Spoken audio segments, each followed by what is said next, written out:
Hallelujah. खुदा पाप हम तेरी हजूरी में आते हैं। हमें अपने बेटे यीशु के लहू से धो, हमें अपने पाक मस्सा से भर, ताकि हम तेरे नाम का प्रचार करने वाले बन सकें।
खुदावंद मेरा बाप, मैं तेरा शुक्र करती हूँ कि तेरे बेटे के पिता के वसीला से आज मैं तेरे नाम से कहलाता हूँ, मैं तेरा बेटा कहलाता हूँ।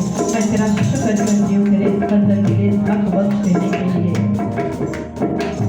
बेटा तेरा कहलाओ, अपनी पति को ठुकराओ।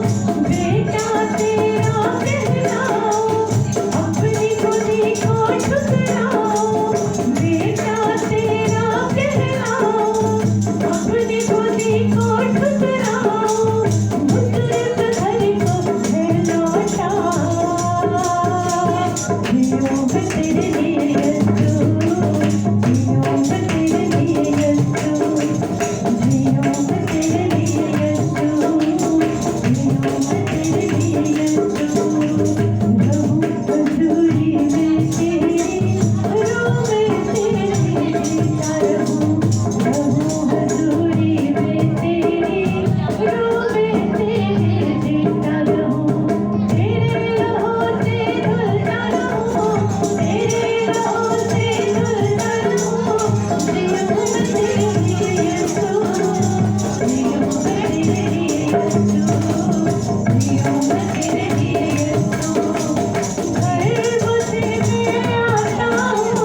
हालेलुया। आसमानी बाप, हम तेरी हजूरी में झुक जाते हैं, तो हम